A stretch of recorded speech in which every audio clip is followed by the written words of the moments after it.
Yo, salam passive income. Oke, ketemu lagi dengan saya Ros Perwita di podcast Berburu Multibagger ya. Dan di video kali ini ya, di podcast kali ini kita akan membahas saham yang menurut saya punya potensi rally di tahun 2021 ini ya. Dari pertengahan tahun ini sampai akhir tahun ya, paling tidak 6 bulan ini ada potensi rally dan 1 minggu ini sudah jalan.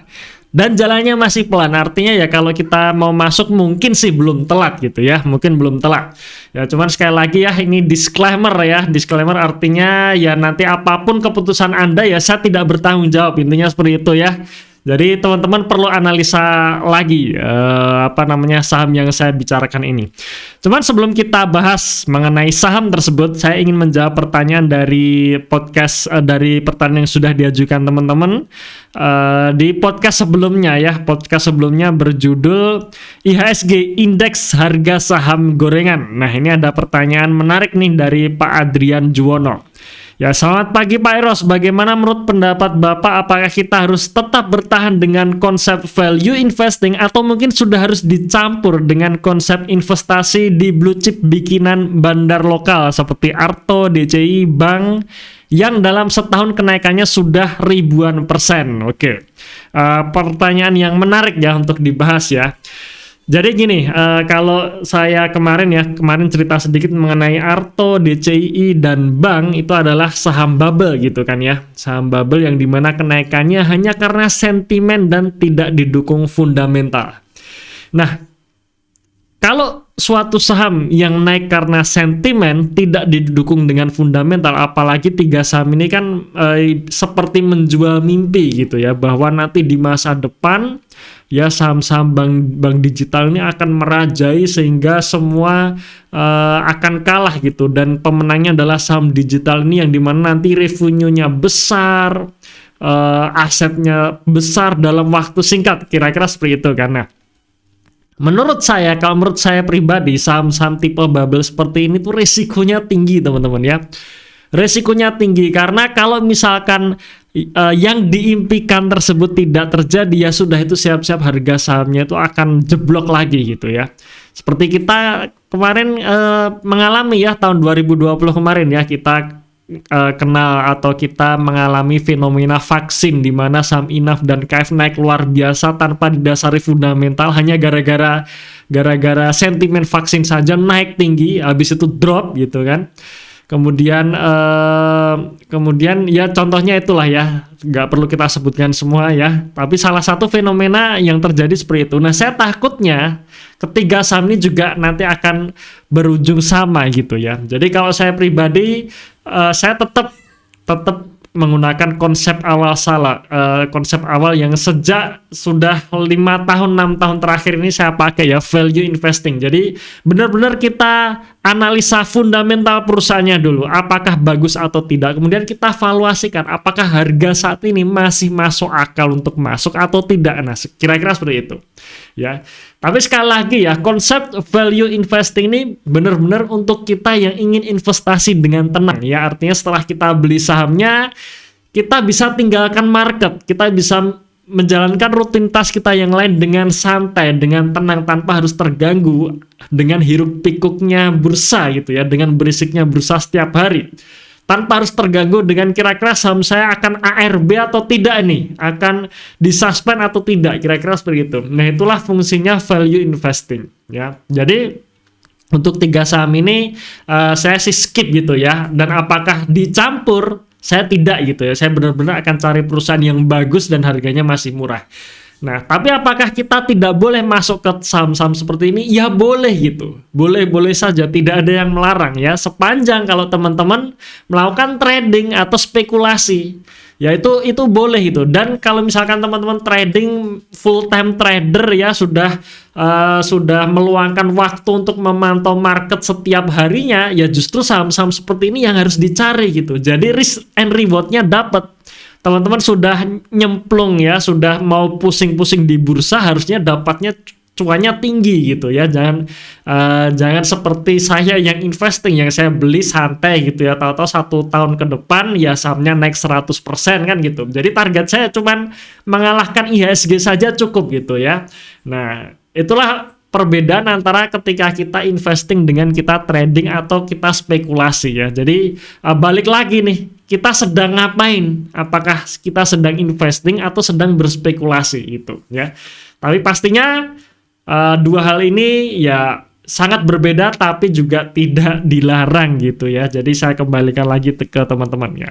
Oke, sekarang kita masuk ke sahamnya. Nah, apa itu sahamnya? Nah, sahamnya ini adalah saham yang bergerak di sektor nikel ya, yaitu antara lain Antam dan Inco. Sebenarnya ada satu lagi, Harum ya, Harum Energi. Itu nanti juga akan kita bahas sekilas ya, karena Harum Energi ini memang sebenarnya adalah batu bara ya, bisnis batu bara, cuman dia punya nikel juga gitu, akuisisi nikel di tahun akuisisi perusahaan nikel di tahun kemarin gitu ya. Nah, dan sekali lagi ya, kita menggunakan kaidah value investing ya, artinya memang ada potensi naik itu karena ada reason fundamentalnya ya, ada reason fundamentalnya gitu.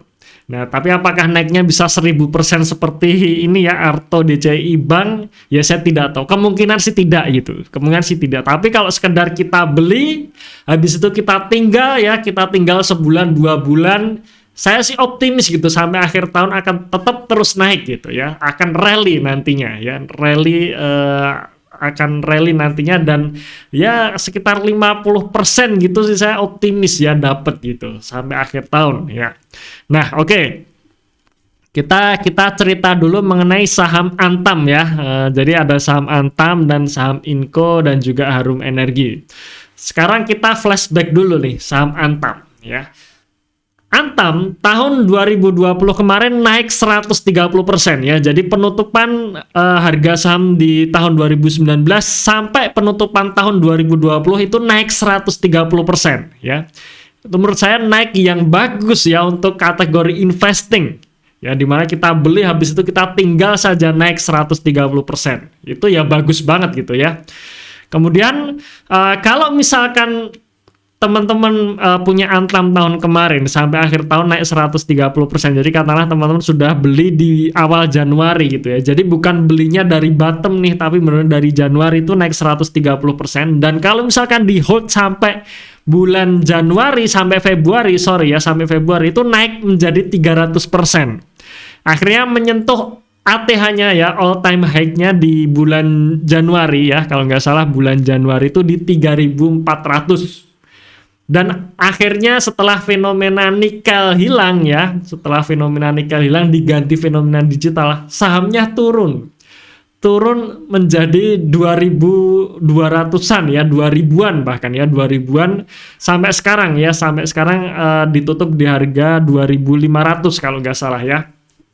Jadi posisi sekarang harganya sekitar 2.500-an ya. Nah, kenapa Antam bisa naik signifikan di tahun kemarin? Nah, ini yang perlu kita tahu supaya kita bisa ancang-ancang nih, kira-kira di tahun ini bisa nggak melakukan hal yang sama seperti tahun 2020 kemarin gitu. Nah, kita lihat dulu nih, kenapa Antam bisa naik tinggi di tahun 2020? Karena salah satunya ya labanya naik gitu. Labanya naik 400%.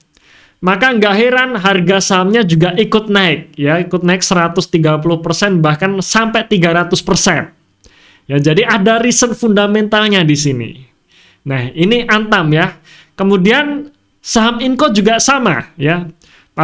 Saham Inco juga sama. Inco pun juga naik di sepanjang tahun 2020 dari Januari sampai Desember 2020. Naiknya memang kecil ya, 40% secara tahunan. Tapi kalau kita beli pertengahan tahun 2020 kemarin dari bottomnya itu juga naik 100% sampai akhir tahun 2020 dan dilanjutkan naik sampai 200% di bulan Februarinya. Ya. Nah, sekarang pertanyaannya kenapa Inco bisa naik? Ya karena labanya juga naik tahun 2020 kemarin. Laba Inco naik 46%. Ya, itu yang membuat harga saham Antam dan Inco naik. Kenapa Antam naiknya lebih kenceng? Karena ya labanya naik lebih tinggi daripada Inco kan gitu. Ya makanya nggak heran Antam naiknya lebih kenceng. Ya di sini ada reason fundamentalnya ya. Padahal kalau kita lihat Antam ya, kita fokuskan di Antam. Antam sejak tahun 2013 itu harga sahamnya nggak kemana-mana, cuma 800, 1000, turun lagi 800, 600, balik lagi 800, dan seterusnya. Nggak kemana-mana. Kenapa? Karena ya kinerjanya nggak kemana-mana. Antam kebanyakan rugi, kalau laba kecil. Ya, laba kecil, seringnya rugi gitu. Akhirnya ya sahamnya nggak kemana-mana, tapi begitu tahun 2020 bisa mencetak laba tinggi, akhirnya harga sahamnya juga naik gitu.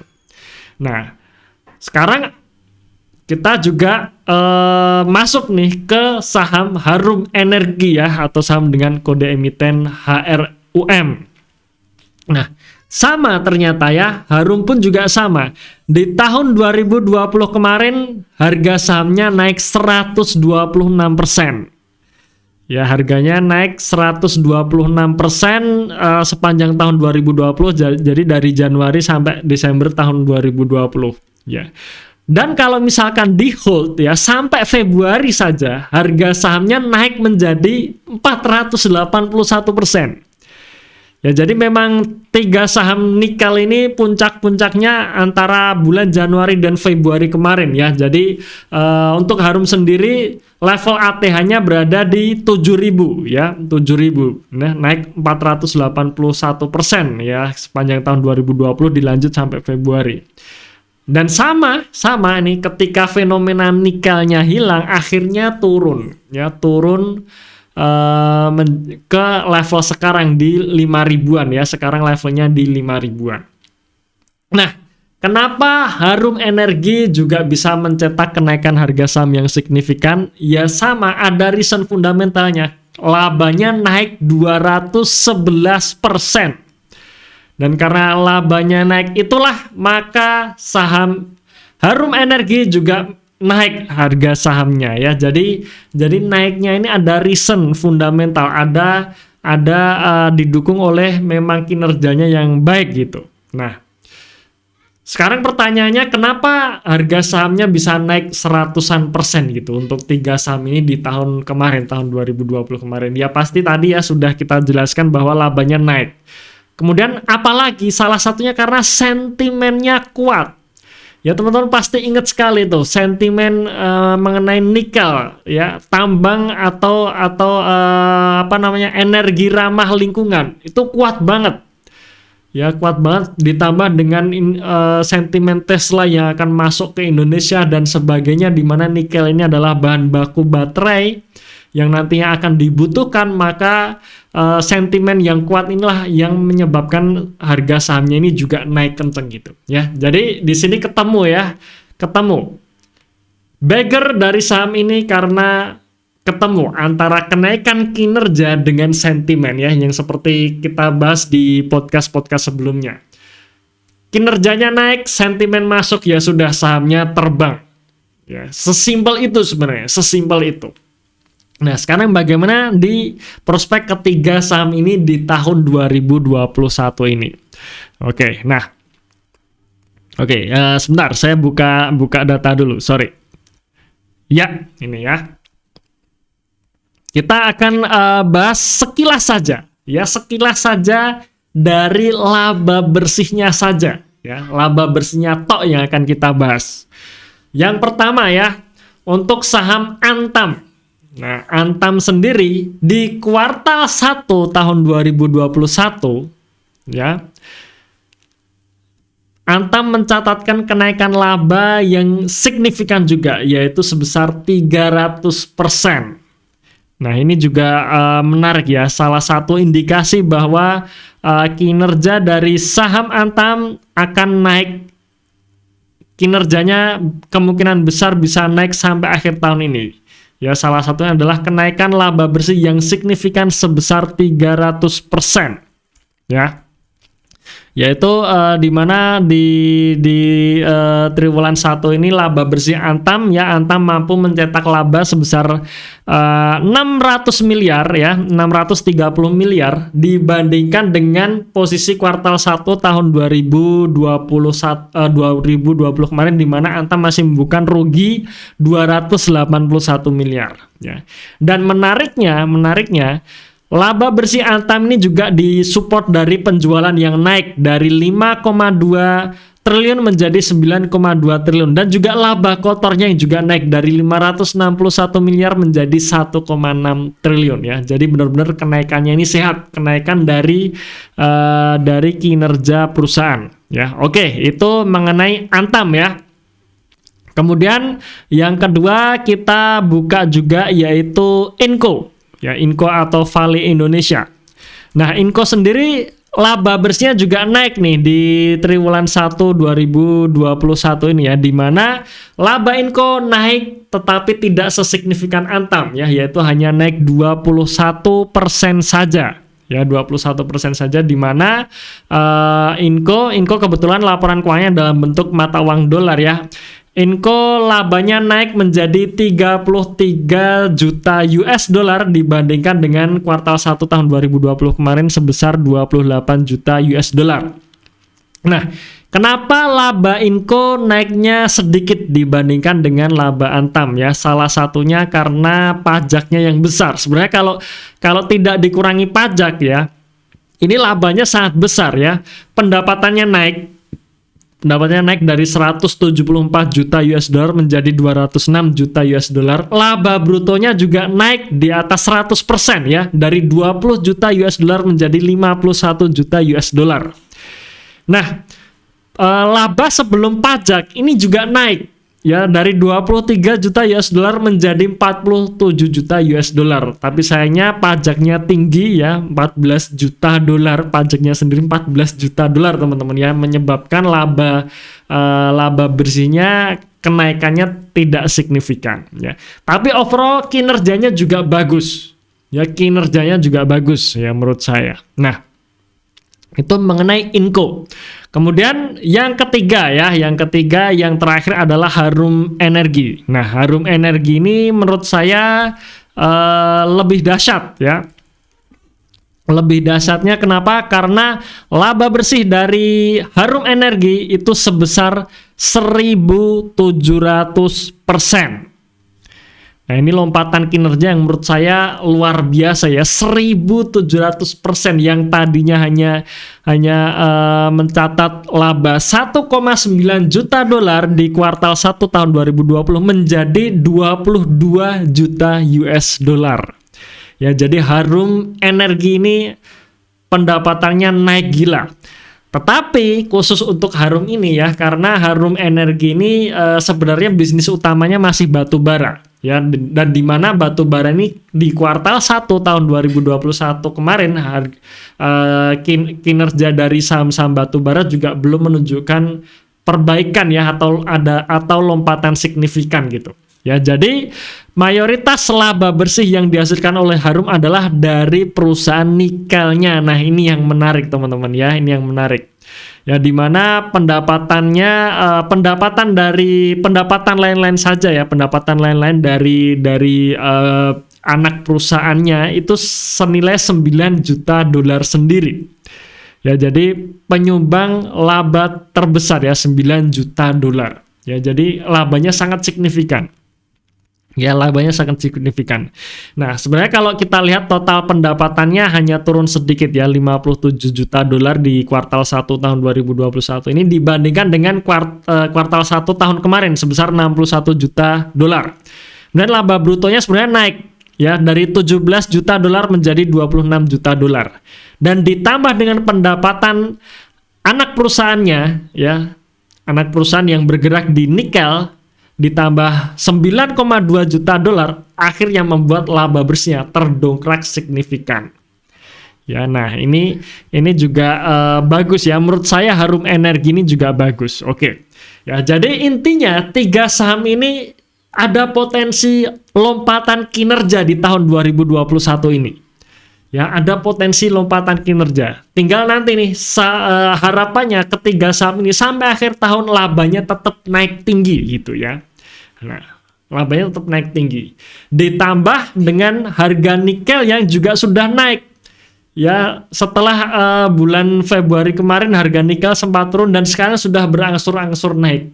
Maka ini yang salah satu yang membuat sentimen positif masuk. Nah, tinggal sebenarnya tinggal kita tunggu waktu saja nih. Kalau skenarionya benar ya, jadi ada skenarionya nih, skenarionya tepat ketika lompatan kinerja ini terus terjadi sepanjang tahun 2021 dan sentimen positif sedikit demi sedikit masuk, ya sudah itu, siap-siap 3 saham ini rally gitu ya. Ya, siap-siap 3 saham ini rally. Kalau Mas Eros dari 3 saham ini pilih yang mana? Saya pilih Harum Energi ya. Kenapa? Karena dia ada batu bara dan juga nikel. Ya, di mana batu bara juga oke, nikel juga oke ya. Semua harga komoditasnya dua-duanya ini sedang naik. Nah, jadi tinggal tunggu waktu saja. Menurut saya tinggal tunggu waktu saja. Semoga skenarionya benar-benar terjadi ya, di mana sentimen sudah mulai masuk sedikit demi sedikit dan kinerjanya sudah berbalik arah ya, terus mencetak lompatan kinerja sepanjang tahun 2021 ini. Ya, dan ini kalau ketemu ya sudah, tinggal kita ngelihat saja nih saham-saham kita hijau semua gitu kan. Nah, itu yang kita harapkan gitu ya. Nah, oke teman-teman sekalian ya, mungkin itu sekilas podcast yang bisa saya sampaikan. Teman-teman silahkan bertanya ke saya ya, silahkan bertanya teman-teman. Kalau menonton podcast ini di video YouTube, teman-teman silahkan komentar ya, nanti insya Allah akan saya bacakan di episode selanjutnya untuk saya jawab.